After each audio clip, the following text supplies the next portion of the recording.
While fleeing from the enigmatic menace, the humans discovered the precious thermal energy lying within the very bodies of the Acrid. Welcome back to Must Play Reviews. Lost Planet is one of those games that showed us what was capable during the start of the Xbox 360 era. Now, as the years have gone on, it seems to be a franchise lost to time, as so many others. I don't believe we will see this world in the Acrid again, but that does not change the impact that this game has had. It showed creativity with mechs, monsters, and men, creating a world that is harsh and feels like it is part of a Godzilla film. So let's take a look at this icon of the Xbox 360 era, along with its sequel and prequel.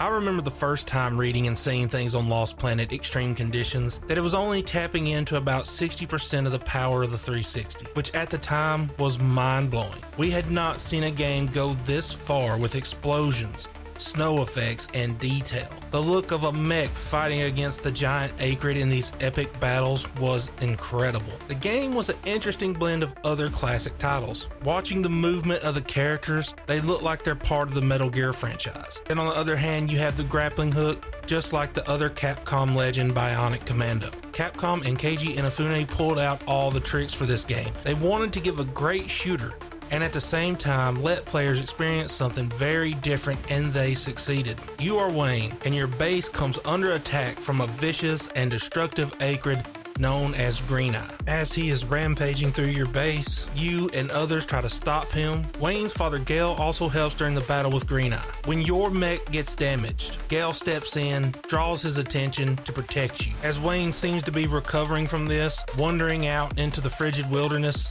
his memory gets hazy and he passes out. Wayne was rescued by Luca, Rick, and Yuri, and when he awakens, he remembers nothing of the attacks. Wayne has an advanced piece of tech on his arm called a harmonizer, which uses the energy found on this planet and inside the Acrid. As his journey continues working with Luca and the others, he eventually learns that he has been asleep for 30 years stuck in the ice, and the harmonizer has kept him alive, while also damaging his memory. As the game progresses, he sees glimpses of Gale and Green Eye as his memory starts to return. After finding his father's VS, he takes on the monstrous Green Eye, but quickly learns that the Acrid are not the biggest threat on this planet.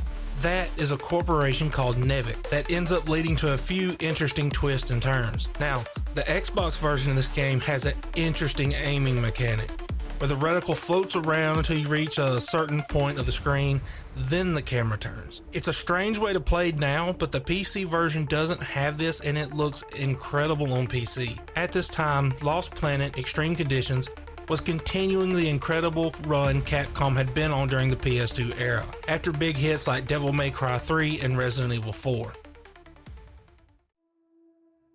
While the first Lost Planet was an incredible adventure that gamers loved, something strange happened with the sequel. It became a product of its time when everyone was trying to capitalize on online gaming. Instead of a single-player narrative action story, they decided to make a 4-player co-op shooter where you play as various groups that end up fighting against the Nevik forces to stop them from destroying the planet through terraforming. Of course, you also have the Acrid, and you get to fight some giants in Lost Planet 2. It has an overall setup very similar to Resident Evil Operation Raccoon City. Lost Planet 2 is such a drastic departure though from the original game, and sadly, I think the online co-op aspect hurt it. Now, today, if they were to take this concept and add in that Monster Hunter structure by building and maintaining a base while joining others on massive Acrid hunts, it would probably be a hit. What do you think? Would you want to play it? Because I would. This game also showed that with Capcom and sequels,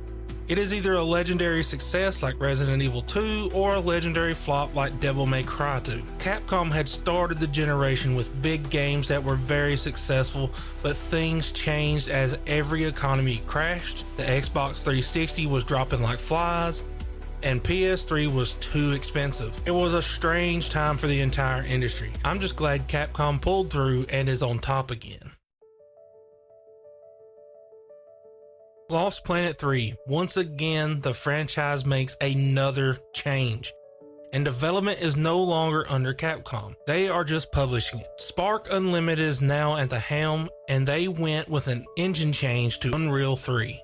This was a prequel that eventually leads up to the event of Green Eye attacking the base. You are Jim Payton, who signed up as a contractor to work on Coronis, a base on EDN3, leaving his wife behind on Earth to make money and give them a better life. So Lost Planet 3 doesn't have the VS units. Instead, Jim has a construction type mech that he built himself, customized for him to do his work. Due to the harsh conditions of the planet, his rig is his lifeblood, needing it to get around and protect him from the volatile storms that occur and the extreme cold. You fight a variety of new acrid, some strange crab-like creatures to these annoying leeches, and even some that resemble a saber-toothed tiger with tentacles.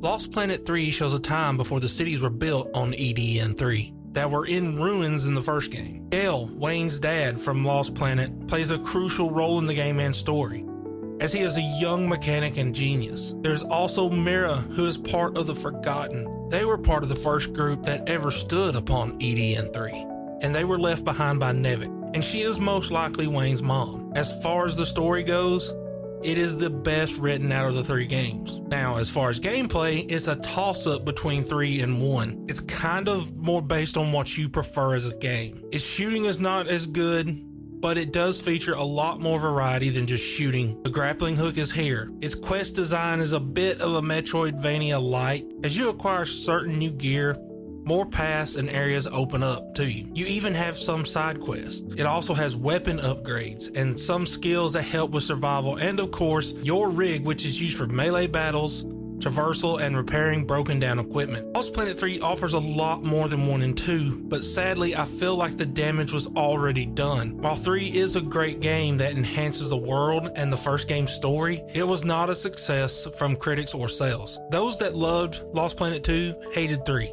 because it removed co-op, while others that didn't like 2 had already checked out of the franchise. This was also once again when Capcom was struggling with their games. It was just 3 years after Lost Planet 2 and other disasters for Capcom. They were on a downward spiral. As time has gone on though, I think this game has aged well. Its graphics still hold up, as well as its gameplay and writing. It's not the action-packed adventure of the first game. Instead, it's a slower-paced narrative journey with even some sections that are very Dead Space-like. I enjoyed it at the time, and I still think it's pretty good now. Lost Planet Extreme Conditions launched in 2006, and just a few years later, Capcom struggled to recover from its failures. The Lost Planet franchise, despite its potential, was caught in the crossfire. Even though games like Lost Planet 3 were pretty good, they were criticized by reviewers, much like other underrated titles such as Days Gone. During this time, critic scores carried significant weight, and low scores could heavily damage a game's reputation. As we wrap up our journey through the Lost Planet series, an ambitious but ultimately ill-fated franchise from Capcom, from the groundbreaking visuals and intense mech battles of Lost Planet Extreme Conditions,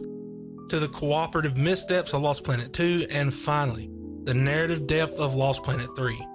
The series offered a mix of innovation and frustration. Despite its struggles, it remains a memorable part of the Xbox 360 era. If you enjoyed this video, be sure to leave a like, subscribe, and share your thoughts in the comments below, and I will talk to y'all later.